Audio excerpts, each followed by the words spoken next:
Polda Metro Jaya telah memeriksa Presiden ke-7 Republik Indonesia Jokowi dan menyita ijazah SMA dan S1 milik Jokowi. Hari ini penyidik juga memeriksa sejumlah relawan Jokowi yang juga pelapor Roy Suryo CS di kasus ijazah palsu Jokowi. Lalu apakah polisi akan segera menetapkan tersangka dalam kasus ini? Kita bahas bersama dua narasumber di studio. Ada penduduk ijazah Jokowi, Roy Suryo. Selamat petang, Bung Roy. Petang. Sehat-sehat. Dan juga ada Ketua Umum Solidaritas Merah Putih, Bapak Silvester Matutina. Selamat sore, petang. Sore, Bang.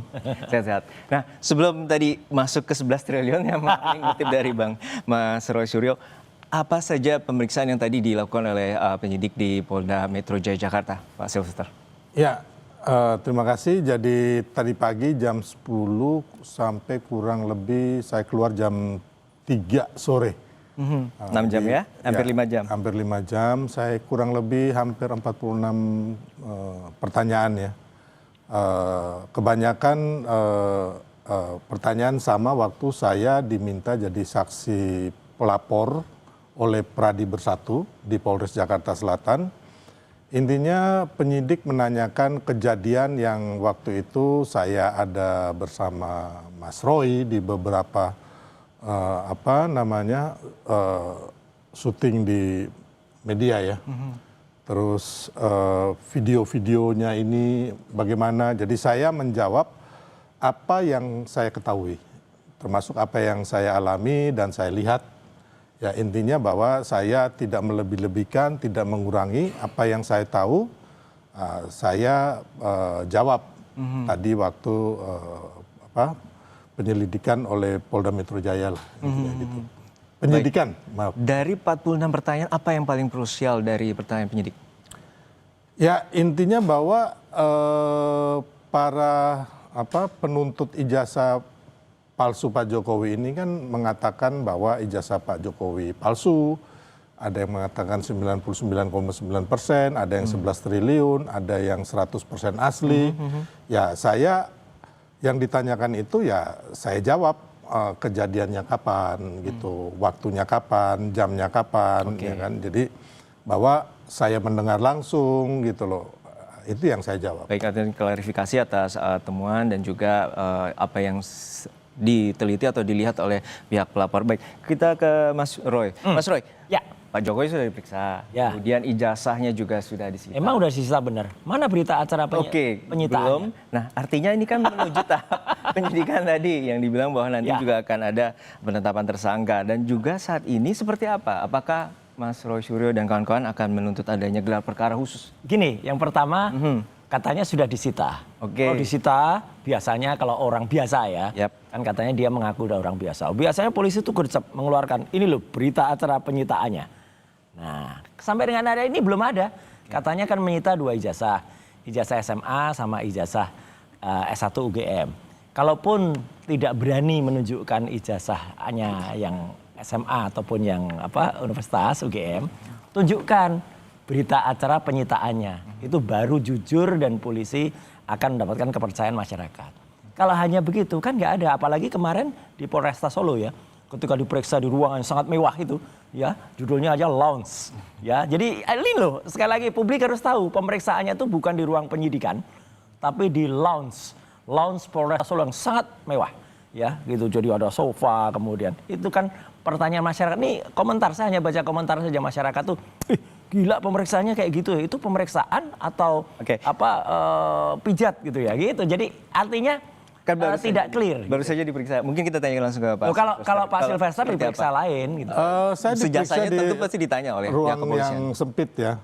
Dan saya pikir saya juga pernah diperiksa di ruang yang bagus juga. Dengan kasus-kasus lain. Dan bukan hanya Pak Jokowi, itu sekedar teknis. Tapi kan kita kembali lagi, marilah substansinya apa yang memang menurut saya sampai saat ini apa yang dilakukan oleh Polda Metro Jaya dan Barreskrim itu sudah sesuai dengan undang-undang yang berlaku. Soal ijazah tadi sudah juga dikonfirmasi ulang juga oleh sudah disita, tapi intinya memang belum ditunjukin karena tidak ada konferensi pers waktu itu oleh Polda Metro Jaya dan Polres Surakarta. Jadi waktu konferensi pers kan hanya Pak Jokowi dan tim hukum. Jadi saya pikir menurut saya ini tidak usah dipersoalkan. Kan nggak mungkin juga itu ijazah itu nggak disita gitu loh. Tapi kan ini kan udah di-announce oleh seorang mantan presiden, terus yang teman-teman di sana. Jadi menurut saya sih itu clear bahwa itu sudah disita, intinya itu. Artinya sebelum ada BAP dan juga nanti perlu pembuktian, apakah juga gelar perkara ini jadi jawaban? Oh iya, karena apa? Karena selama ini yang kita lihat ya, Polda ini mengulangi kesalahan atau mengulangi cacat yang terjadi pada Bareskrim. Artinya gelar perkaranya tidak terbuka, sepihak, kemudian tidak clear, apa-apa tidak tertunjukkan pada masyarakat. Ya wajar lah masyarakat bertanya satu soal launch tadi. Yang kedua soal pemeriksaan di Solo kemarin pun kan jadi pertanyaan. Pemeriksaan kalau sesuai dengan skep atau keputusan Kapolri itu boleh diperiksa di tempat yang bersangkutan. Kalau sakit, tidak memungkinkan untuk berjalan, tidak memungkinkan untuk pindah, sehingga dia mungkin sakit atau mungkin tambah. Tapi mungkin terkait dengan domisili? Enggak ada loh. Kalau gitu biar nanti Bang Resmond juga minta. Kalau gitu saya akan minta diperiksa di Baligo. Iya di Balige. Kemudian saya akan minta diperiksa di Jogja aja lah gitu misalnya. Jadi ini menunjukkan cara-cara yang tidak bagus ya. Bukan sifat seorang tidak bisa diteladani. Apalagi kemarin kalau dikatakan Mas tadi kan mengatakan itu sudah dikatakan. Ya, jadi nggak mungkin lah kalau kata Bang Silves tadi Pak Jokowi bilang kok itu nggak dipercaya. Loh, beliau saja itu sudah dilaporkan sekarang di Polda DIY. Kebohongan Jokowi itu dilaporkan oleh Silves gitu. Kan dilaporkan Pak Resmond gitu ya. Jadi artinya kan ya sudah apa yang dia omong A kan bisa juga kiri, sen kiri belok kanan. Sudah tapi belum. Nah kayak gitu tapi iyalah biarkan. Tapi satu lagi yang penting. Kalau saya sih koreksi dikit Bang Silves, saya sih jarang mengucapkan sekian ribu triliun ya. Saya selalu mengatakan saya tidak boleh mendahului Tuhan, ya kita tidak boleh mendahului Allah karena apa? Saya selalu mengatakan 99,9% gitu. Nah, jadi kalau di atas itu ya mungkin Bang Silves sudah merasa di atas Tuhan tadi. Ya Bang Silves, bahwa untuk saat ini bahwa penyidikan atau polisi masih bekerja dan juga ada tuntutan untuk gelar perkara khusus. Lalu tanggapan Anda seperti apa?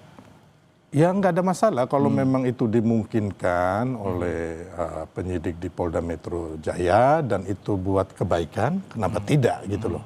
Dan memang ini menurut saya memang tempat yang buat Mas Roy dan kawan-kawan ini bisa melakukan argumentasi di situ ya dengan bukti-bukti yang mereka punyai. Tapi kembali lagi Mas Roy dengan tidak mengurangi rasa hormat saya, sampai saat ini saya mengatakan bahwa bukti-bukti yang diajukan Mas Roy dan kawan-kawan ini nol atau zong. Itu yang meyakinkan bahwa Anda menyebut 11 triliun tadi? Ya, kenapa?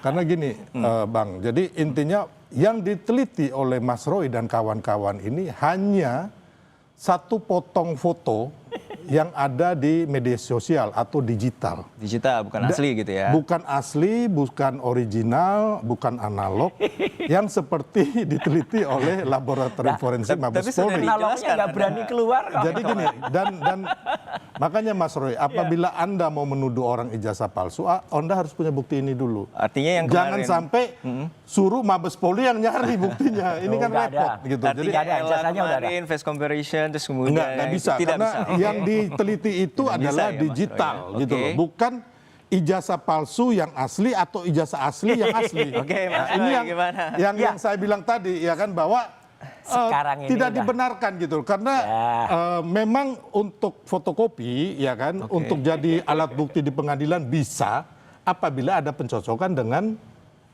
yang asli. Itu ada. Tapi kalau dari awal diteliti ini hanya fotokopi, kita ini membohongi rakyat gitu loh. Enggak ada. Ini asli seperti apa? Inilah kemajuan teknologi ya. Kalau kemajuan teknologi itu misalnya apa? Misalnya ijazah itu belum berani dikeluarkan yang asli. Kan selama ini nggak berani dikeluarkan. Sampai gelar perkara khusus pun ini masyarakat harus tahu. Ijazah asli itu tidak pernah ditunjukkan. Ya, tidak pernah keluar. Alasannya nanti bersidangan. Persidangan yang mana? Kalau persidangannya yang ada di Bareskrim itu naik ke persidangan, itu baru akan keluar. Tapi kalau yang ini udah ada cara. Pemeriksaan harusnya di Jakarta saja di Polda Metro, takut pemeriksaannya kemudian di Polresta Solo, nggak kelihatan. Kan seperti contoh di Polda Metro tuh, meskipun dilipet-lipet kan kelihatan ijazahnya. Kalau ini enggak gitu. Jadi Oke. Baik, kita lanjutkan kembali di jeda Kompas Petang untuk Mas Rosyuro dan Bang Silvester hanya di Kompas.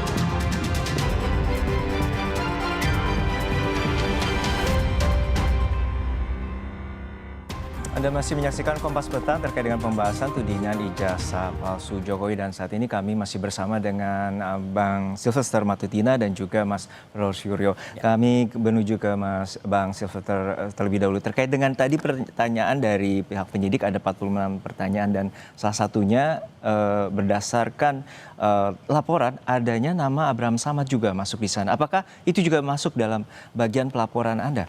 Oh enggak, kalau yang Bang Abraham Samad enggak. Kebetulan yang itu kan Bang Roy, yang intinya waktu itu menjadi narasumber di berbagai media lah, dan itu kita langsung berhadapan.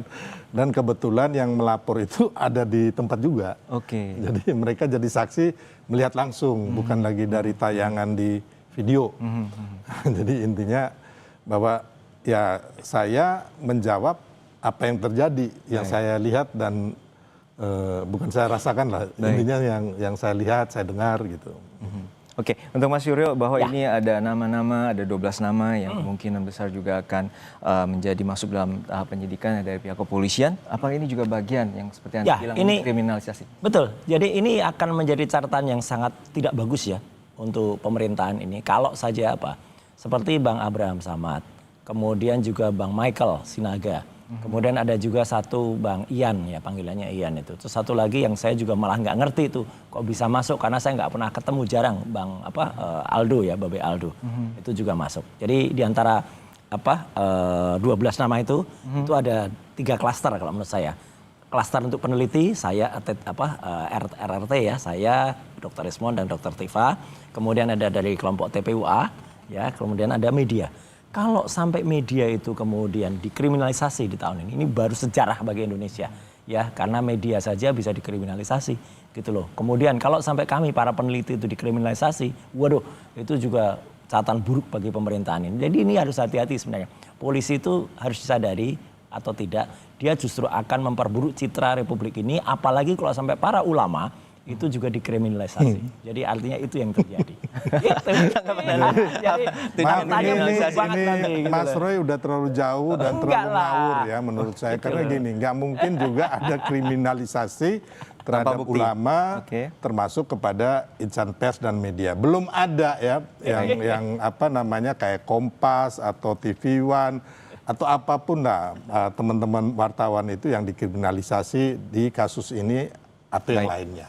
Jadi mungkin gini, kayak Abraham sama terus sama siapa Sinaga itu, ya kan, itu kan udah jelas-jelas bagaimana mereka podcast menyerang, ya kan, memutar balik fakta, ya kan, memfitnah, dan kita lihat itu kan terjadi juga waktu Bambang Tri dan Gus Nur. Podcastnya akhirnya masuk penjara. Catatan buruk Republik ini karena pelaporan-pelaporan yang nggak jelas itu. Baik, kita nantikan bagaimana polisi dapat menemukan bukti dan juga mengakhiri dari kasus tudingan ijazah Jokowi. Terima kasih Bapak-bapak, Silvester Matutina. Terima kasih. 11.000 triliunnya tadi. Terima kasih. Oke, makasih.